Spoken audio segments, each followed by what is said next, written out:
Assalamualaikum warahmatullahi wabarakatuh. Bertemu lagi dengan aku Masito Rahmaniah. Kali ini aku bakal membacakan sedikit dan juga sedikit menjelaskan mengenai hukum wadi itu bagaimana gitu.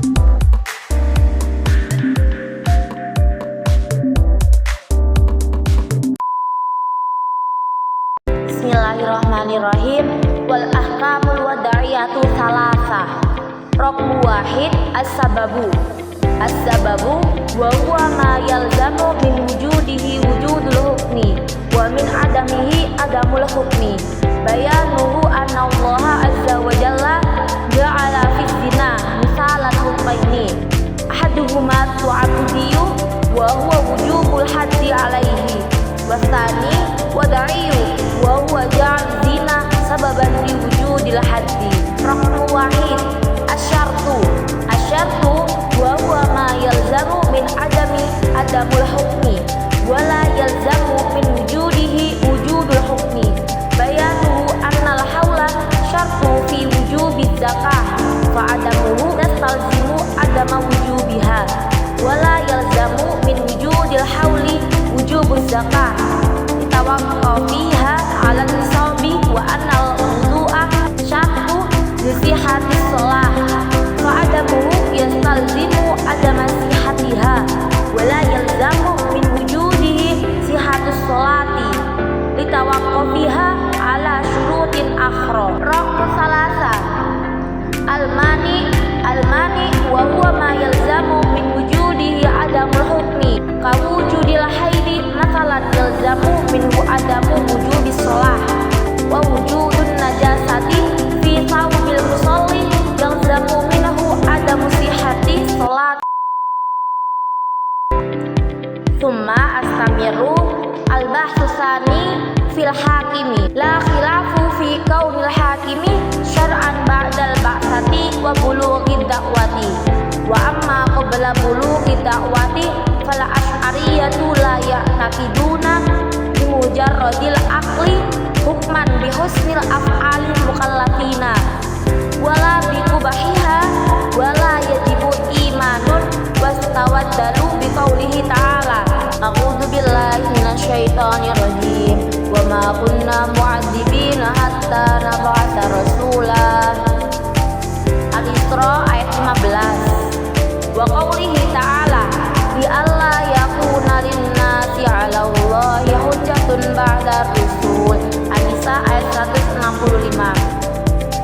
Wa qalatil mu'tazilah innahu yata'alliqu bihi ta'ala humun idza adrakal aqlu minahu madahan aw damman li dzatihi aw li sifatihi wa yajibu 'alal mukallifi an ya'mala bil hasani wa yatrukal qabiha wallahu yu'akhidu bihasabi ma yudariku min dzalika bisyar'i wastawaddalu biqaulihi ta'ala. Sebenarnya teman-teman, apa yang aku bacakan tadi itu bukan sedang menjelaskan bahwasannya hukum halal haram itu secara langsung, tetapi menjelaskan dasar-dasar bagaimana hukum Islam itu ditetapkan dalam kajian ushul fikih. Pembahasannya itu terbagi menjadi dua bagian. Nah, untuk bagian yang pertama itu kita tadi membahas mengenai hukum wadi, kita bahas langsung. Untuk hukum wadi itu dibagi menjadi 3 macam.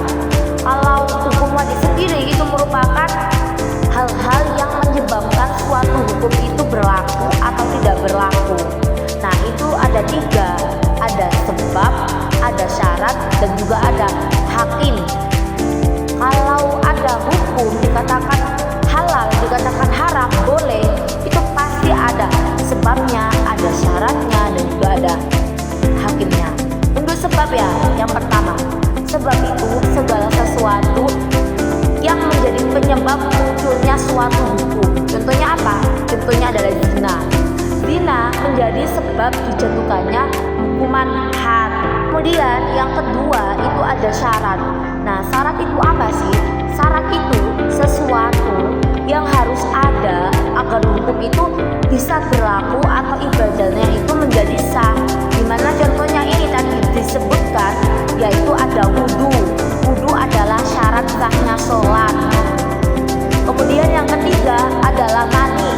Nah, mani ini apa? Mani itu adalah sesuatu yang menghalangi berlakunya hukum. Contohnya head.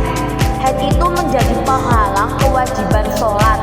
Jadi bagian ini itu menjelaskan mengapa sih suatu hukum itu harus berlaku, tidak berlaku, dan juga tidak sah.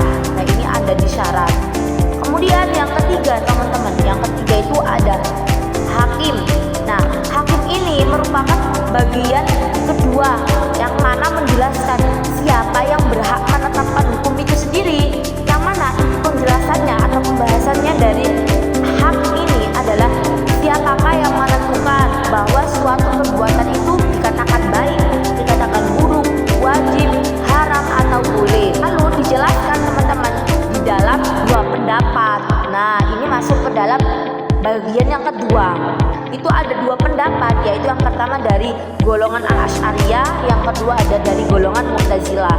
Kalau dari golongan Al-Asy'ariyah itu mengatakan bahwasanya yang menetapkan hukum itu hanyalah Allah Subhanahu wa taala, yaitu melalui wahyu.